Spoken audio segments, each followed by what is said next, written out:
नमस्कार दोस्तों, आपका हमारे YouTube चैनल ताज़ा खबर पर स्वागत है। तो आइए शुरू करते हैं आज की वीडियो। सऊदी अरब की परमाणु चाहत को चीन दे रहा है सहारा, क्या अरब वर्ल्ड में मचेगी खलबली? आइए जानते हैं।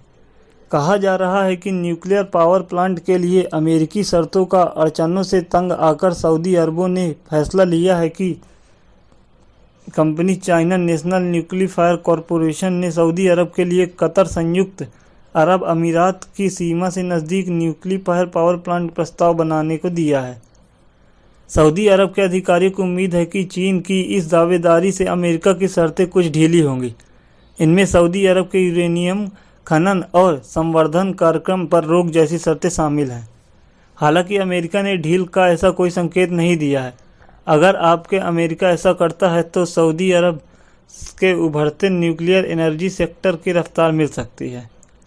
अमेरिकी अधिकारियों ने पहले कहा था कि सऊदी अरब यूरेनियम और प्लूटोनियम की रीप्रोसेसिंग रोकने के लिए समझौता करता है तो उसके न्यूक्लियर पावर प्लांट की टेक्नोलॉजी दी जा सकती है।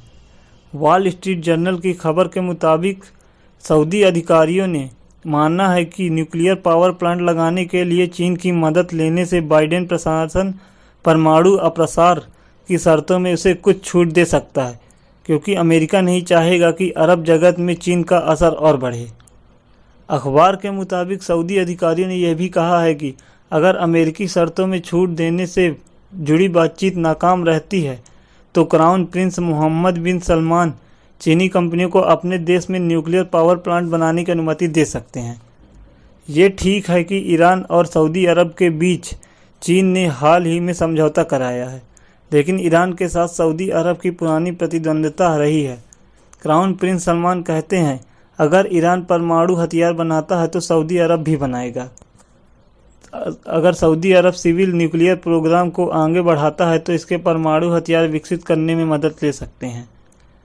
प्रिंसिपल सलमान का मानना है कि सऊदी अरब के पास अपनी एनर्जी और आयात के लिए पर्याप्त यूरेनियम भंडार है। इससे सऊदी अरब के लिए राजस्व के स्रोत खुलेंगे। इसके अलावा सऊदी अरब को भू राजनीतिक ताकत भी काफ़ी बढ़ेगी। ऐसे हालात में उसे चीन की मदद लेना चाहिए, क्योंकि वे यूरेनियम प्रोसेसिंग के मामले में सऊदी अरब के साथ काम करने के लिए तैयार है। उस वक्त सऊदी अरब के क्राउन प्रिंस ने कहा कि सऊदी अरब यूरेनियम की प्रोसेसिंग करने और परमाणु ईंधन बनाने के लिए तैयार भी है।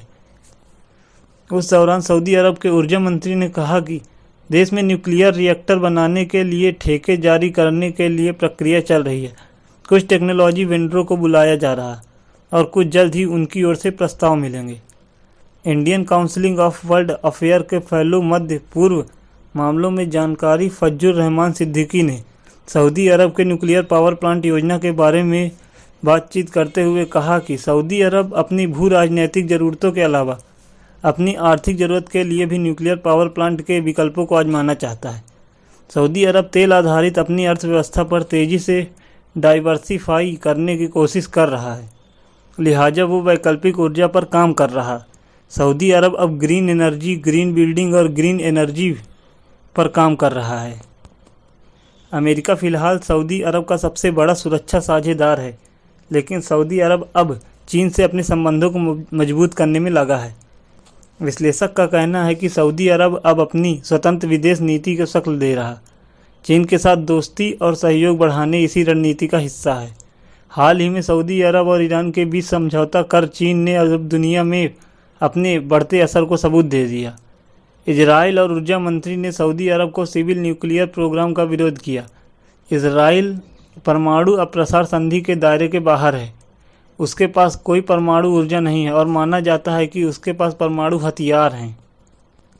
अमेरिका लंबे समय तक मध्य पूर्व देशों को परमाणु हथियारों से दूर रखने की रणनीति से चलता रहा।